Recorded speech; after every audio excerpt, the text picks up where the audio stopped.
Hello everyone, welcome back to our channel. Today we're diving into a fascinating topic, the raising of the black flag over the Imam Reza shrine in Iran, and we'll be exploring it from a Christian perspective.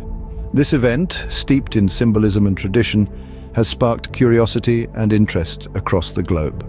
We'll be discussing its historical context, its significance in Islamic tradition, and how it resonates within the Christian faith. So, stay tuned as we delve deeper into this intriguing event and its implications.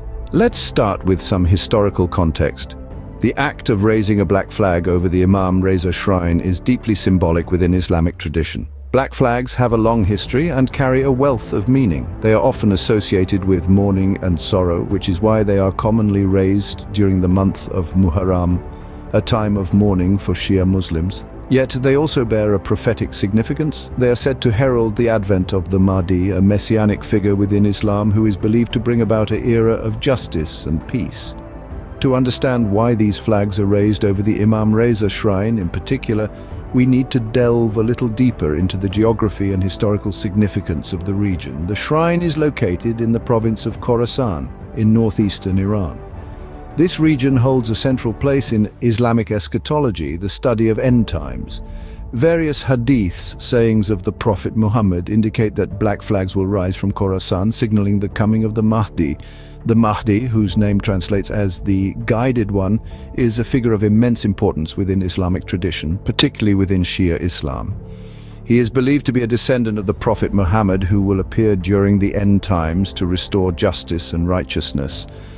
The raising of the black flag over the Imam Reza shrine, a significant spiritual landmark, is thus deeply symbolic. It serves as a visual reminder of these prophecies and the hope for a time of justice and peace. On the other hand, it's crucial to recognize that interpretations of these events and symbols can vary greatly among Muslims. Some see the raising of the black flag as a literal fulfillment of these prophecies, while others view it more metaphorically.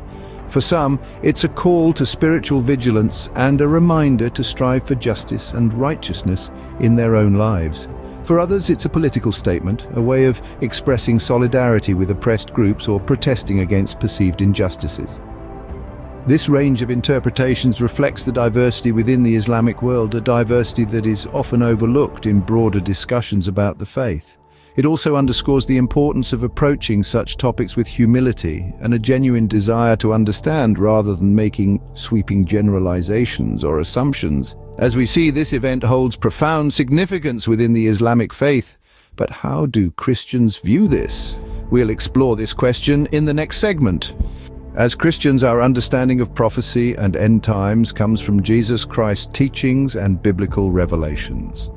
This perspective is rooted in the New Testament, where Jesus Christ, through his life, death, and resurrection, fulfilled many Old Testament prophecies and set forth new ones for his followers to anticipate.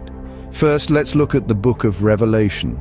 Often considered the cornerstone of Christian eschatology, this prophetic text written by the Apostle John is rich in symbolism and speaks of end times, featuring visions of the second coming of Jesus Christ and the final judgment. We also find significant eschatological teachings in the Gospels. In the Gospel of Matthew, for instance, Christ speaks of his return in the parable of the talents and the parable of the 10 virgins. These teachings underscore the importance of readiness and faithfulness, as we do not know the day or hour of his return. Now, turning our attention to early church fathers, we encounter a wealth of wisdom and insight.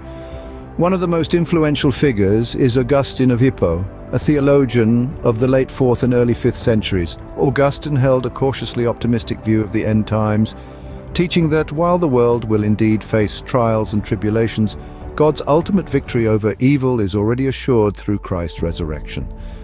Augustine's teachings remind us of the hope and assurance we have in Christ, even as we grapple with challenging prophetic texts and events in the world around us. They also underscore the importance of living out our faith with love, humility, and perseverance, regardless of the circumstances.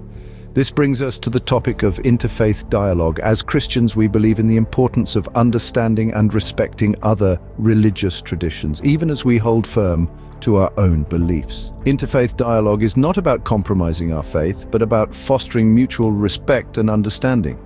It's about learning from one another, finding common ground, and working together for peace and justice. In the context of the raising of the black flag over the Imam Reza shrine, this means acknowledging the significance of this event within the Islamic tradition. While also articulating our own Christian perspective, it means engaging in respectful conversations, asking thoughtful questions and listening with an open heart. In these dialogues, we can share our hope in the second coming of Jesus Christ, our belief in his ultimate victory over evil, and our commitment to live out his teachings of love and justice. We can also learn from our Muslim neighbors about their beliefs and traditions, deepening our understanding of the diverse world in which we live. So, as Christians, we understand and respect the significance of the event, yet we adhere to our own prophetic understanding. We look forward to the return of Jesus Christ, we strive to live out his commandments, and we engage in dialogue with others with respect and love. In doing so, we demonstrate the love of Christ, who called us to love our neighbors as ourselves, no matter their faith or background.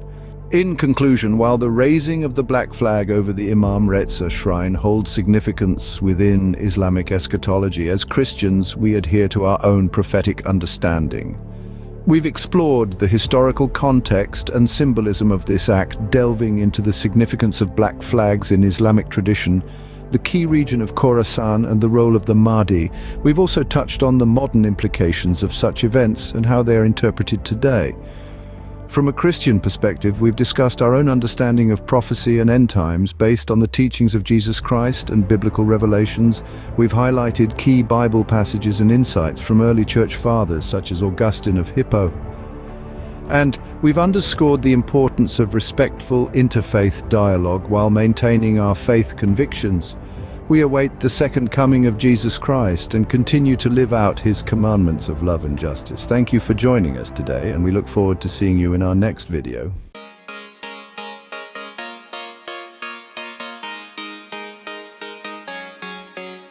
Been too many times on the border, but how do you break up with your friends?